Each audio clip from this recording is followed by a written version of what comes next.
Hi, Pam Gomez here, host of Tech Talk Live, a show brought to you from Nassau, Bahamas. A show that is for the entrepreneur by an entrepreneur. Subscribe to our YouTube channel, Tech Talk Live, and be notified when we go live Fridays at 7 p.m. Eastern Standard Time. Hope to see you there.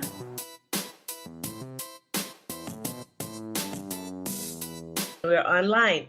Welcome, everyone. It's Pamela with Tech Talk Live. We're here today with my friend and LinkedIn professor, Tajuana Ross. You know, I always wonder about saying your name if I'm saying it correct. How are you today? I am fantastic, and yes, you do. It's Tajuana. You're correct there. Thank you. Tajuana, let me just tell my audience, I met you about 2 years ago, and it was by a mutual friend, Tina Hines, that we both look up to, and she is fantastic. She herself is a coach, and she introduced me to you. And at that time, I knew absolutely nothing about LinkedIn. But you put me over the top. Tell my audience a bit about you and what you do. Absolutely. And first of all, I must just give a shout out to Ms. Tina C. Hines. She is amazing at what she does, and she's such a special spirit in my life. So thank you, Miss Tina, for always connecting me with the right opportunities and the right people at the right time, because that's exactly what happened here. So thank you to Miss Tina. I am Tajuana. My friends know me as the LinkedIn professor. I am a #1 best-selling author, a certified coach, and LinkedIn ghostwriter to the stars. And I spend most of my time helping entrepreneurs and wantrepreneurs learn how to go from being the hunter to being the hunted on LinkedIn, because it's such a powerful branding tool, and so many people don't know that it's a powerful branding tool. So my job is to teach people how to actually get their brands to be visible on that platform so that they can grow their business. Well, you know, I've heard about LinkedIn first by a news media where they were saying, oh, LinkedIn is such a powerful tool to get you noticed in a professional arena. But it was not until we connected that I realized the power. Can you tell us a bit more? What is LinkedIn? Sure. I've heard people describe it as the Facebook for professionals. I've heard it described that way many, many times across the years from people in different professions. So I know that that has to be the consensus for the most part, that people think of LinkedIn as Facebook, but for professionals. And I suppose I understand why people think of it that way, because we're just always looking for a commonality in something so that we can understand what it really is.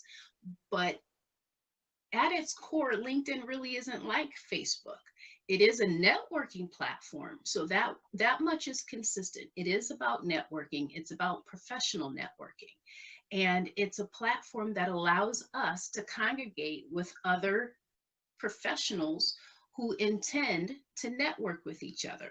And so from a business standpoint, it's as though you would go to a networking event in your local town where you see 10, 20, 30 people, but it's that same skill set and that same approach, only now you have access to 500 million people all over the world, and who all have the intention of networking with other professionals.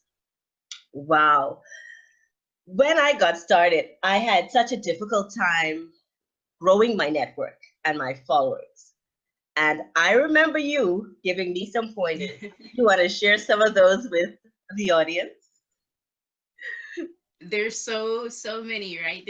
There's so many things on LinkedIn that people should be aware of. I do want to take this time though to talk about one tip in particular that I think will help a lot of people, no matter where they are in their usage of the tool. So whether they're a novice and they're just starting on LinkedIn, or whether they've been on LinkedIn for the past 15 years and they're an expert at it. There's one tip in particular that everyone needs to be aware of, and that's how you engage with people on LinkedIn. It's how you go about engaging with people. And so on the platform, one of the most common things that happens every single day is you either send connection requests to someone or you receive connection requests. But connection requests on LinkedIn are a very common activity. You see it all the time. You're either sending it or you're receiving it. And so my request of everyone that I work with, whether they're a one-on-one client or a group that I'm speaking to, I always take the time to make the request of people. When you send a connection request to someone else, especially in a case where you don't know this individual, remember, first impressions matter. And your connection request on LinkedIn, in a lot of cases, is the first time someone is introduced to you. So LinkedIn default verbiage that goes along with a connection request. So if you, let's say you want to connect with Sally, you go to Sally's profile and you click on the connect button for Sally.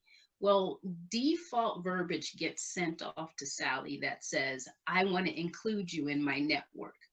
Okay. Yeah. Now, Sally has received that same verbiage from everyone else who wants to connect with her.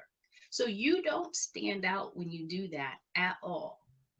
And so I encourage people all the time, think about networking at a real face-to-face event. You would not walk up to someone, shake their hand, give them a business card, and walk away. You wouldn't do that. You would have something customized to that conversation before you actually speak to the person. But whatever you say to them is not going to be the same canned verbiage that you just said to someone else that you met. Therefore, it should be different and customized on LinkedIn as well. It takes 10, 20, 30 seconds to customize a connection request on LinkedIn. But that 30 seconds that you take allows you to stand out to the person that's receiving it. And I'll tell you, on the receiving end of connection requests that are default with the canned verbiage, I don't accept those, especially if I don't know the person, especially if we don't have any connections in common, and especially if I can't tell why they want to connect with me. So the perfect opportunity for people to stand out on LinkedIn, no matter where they are in their usage of the tool, is to take the time to customize connection requests that go out to people. It sets a totally different first impression in motion, and it also nets different results because your relationship has started off on a different foot. That is so true. And I think that was one of the things that you told me in the early days when I got started. I think I must have had 100 followers or subscribers, I don't know what you call it. But after talking with you, Tajuana, my network grew from 100 to over 500 plus persons. And today it's like 700 plus. So I owe you a debt of gratitude for that. Another thing that stood out to me was— That's awesome. I'm so glad to hear that. Yeah. The other thing that stood out was the photograph that someone put on their profile. That makes a difference. And you also shared with me a bit about the photographs. Would you mind sharing now about photos? This is huge. I'm laughing because this is a topic that I just remember seeing all kinds of inappropriate LinkedIn headshots. And it's funny to me. It is truly funny to me that people will go on a professional site and put some of the profile pictures that they use. And so my clients all know, as a matter of fact, in order for me to actually take someone as a client, one of my requirements is they have to be open to getting a professional headshot taken for their LinkedIn profile. Because no matter what magic we can create in the rest of their profile content, and no matter how great we can make their profile look, if they don't have a professional headshot, all of that work is really baseless. So I encourage everyone to invest in a professional headshot, which you've got to invest in anyway if you call yourself a professional. It comes with the territory. You have to invest in professional headshots. And on LinkedIn, they're super critical because of how much competition you have in your industry, no matter what your industry is. So because we're a very visual society and people make judgments about you within a nanosecond of looking at a picture, it makes sense to invest in that picture so that when someone does make a snap judgment about you, they're making one that's a positive judgment in regards to what they see on that headshot. Okay, that's Not an wonderful. option. No, bathroom shots, you holding the phone in a mirror and taking a selfie, that's not going to work. You at the baseball game last night with a whole crowd of people behind you, not going to work. I saw a wedding picture this morning, not appropriate. So a professional headshot is really your only option here. The other thing I remember about the headshot was you told me the direction that your face is turned in is also important. Yeah, this is one of my this is one of my low-key secrets almost, but I want to elaborate on this because it is one of the things that will take someone's headshot to a whole nother level. And these aren't reasons that people typically think of, but there are two reasons in particular why your headshot should be facing a particular direction on your profile. So if someone is looking at their computer screen and they see that your picture's on the top left corner of the computer screen, you want your headshot so that you're facing into your content and not away from it, right? So if you're facing away from your content, two things occur. The first one is the reader has a difficult time reading it, okay? Because the reader reads left to right. And so it's a whole lot easier for our eyes to glide left to right if your photo sets us up for that glide. And so if you're facing away from your content, our eyes don't make that easy transition. Our eyes have to go left to right and then come back. So it's a little extra work for the reader. Now, the main reason though, that you want to be facing into your content on your profile is because there are body language experts out there. And body language experts out there are always making a connection to your body language and your real messaging behind that body language. It's the nonverbals that those folks are paying attention to.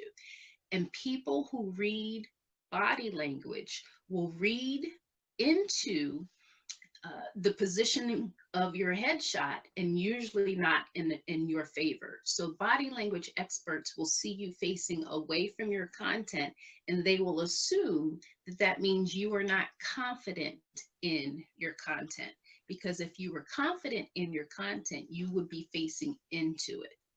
So those are the two reasons why I encourage people, when you look at your headshot, unless you're facing straight forward, that's a different story. But if your shoulders are positioned and you're facing a particular direction, flip that picture so that on your profile, you're facing into your content and you'll find that the results are slightly better there. That is awesome. That's a valuable tip that anyone, I mean, even on Facebook could use to get noticed. Thank Absolutely. you so much for sharing that, Tajuana. Mm-hmm. Now, a bit about you, Tajuana. You recently released a book, Mm-hmm. and I gotta admit, I haven't gotten a copy yet, but I will. Tell us a bit about that book. And I have seen you doing the promo all over the US. Yeah, I love this book. This is actually, you know, I may be biased, of course. When people ask me what my favorite book is, I used to have a different answer. And now I can't help it, but this is my favorite book. It's my own book. So this book is available on Amazon. It's a #1 bestseller. It's called Class is Now in Session, Your 21 LinkedIn Questions Answered.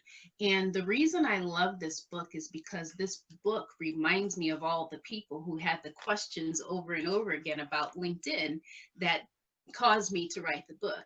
And so I didn't I didn't grow up with the dream of writing a book. So I'm not one of those people who's been thinking about this for many, many years and trying to write a book and wanted to publish it one day. It wasn't on my radar at all, as a matter of fact.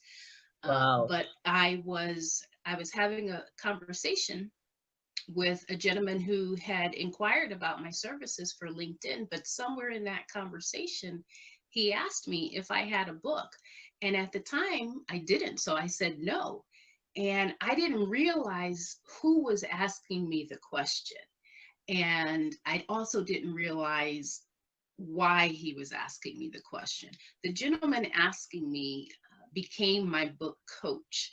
And the reason I hired him as my book coach is because he has his own series of #1 best-selling books, not to mention the several clients that he's walked through that same process with. So he has not only become a #1 bestseller himself, but he has taught other people how to do it, and they too have #1 best-selling books.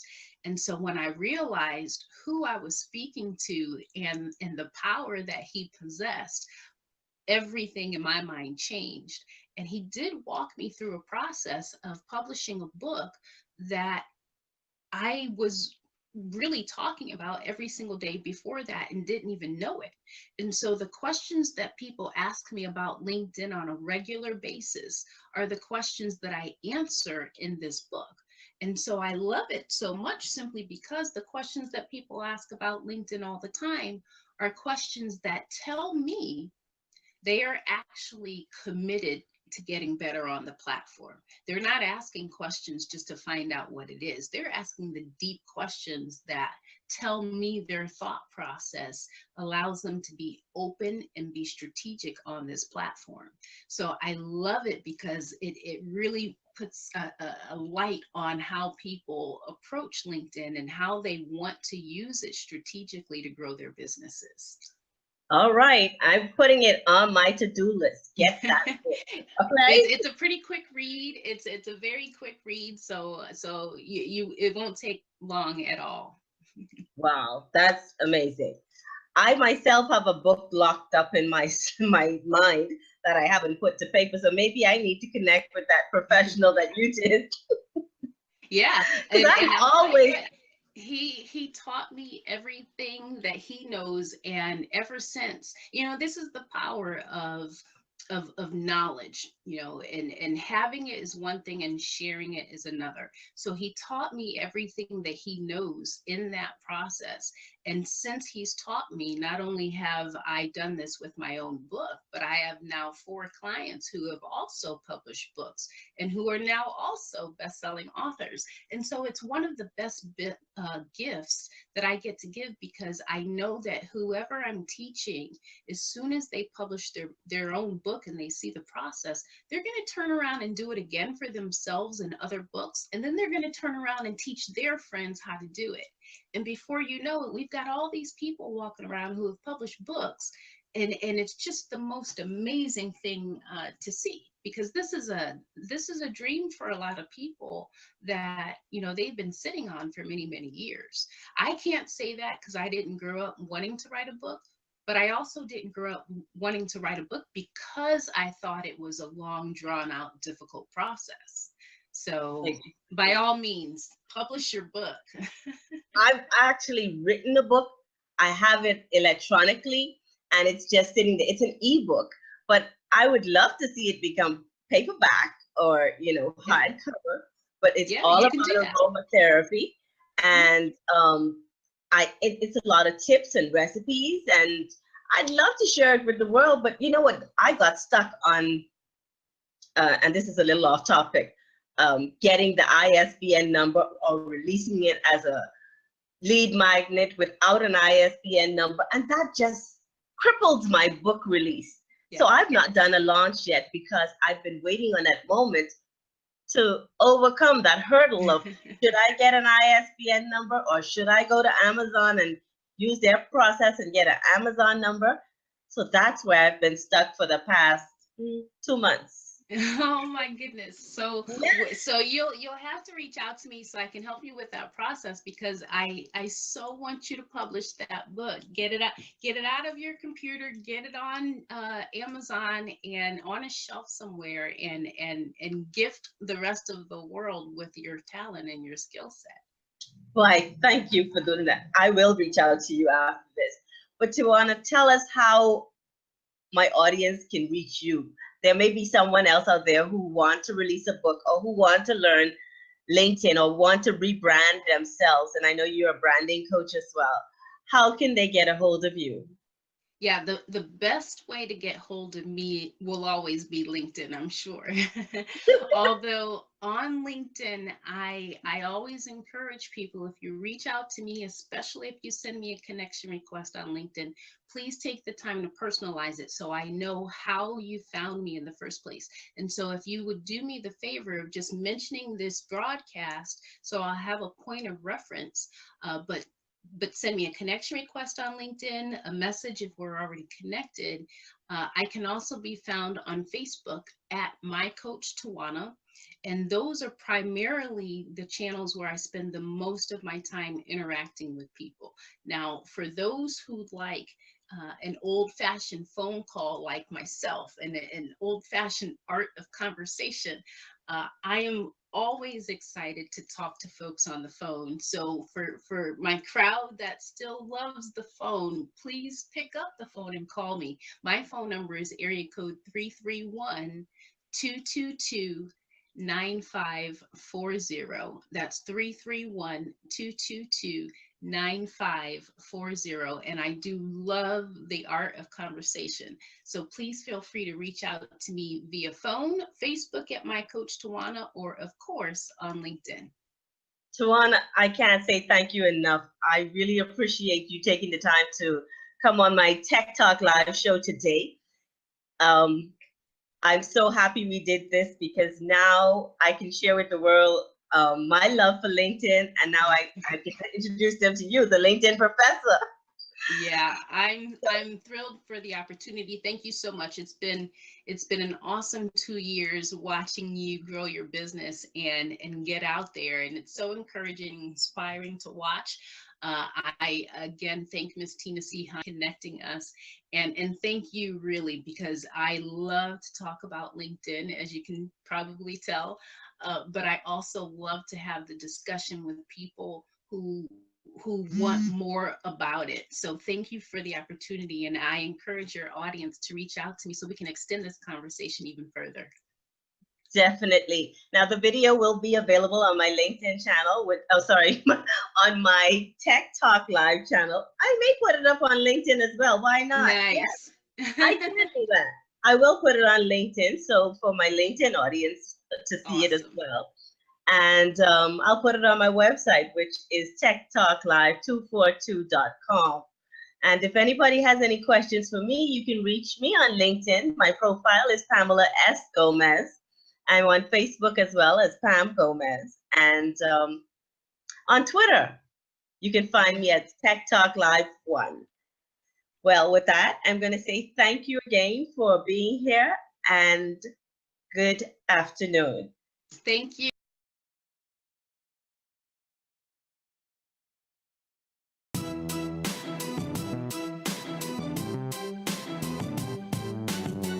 This has been Tech Talk Live with Pam Gomez.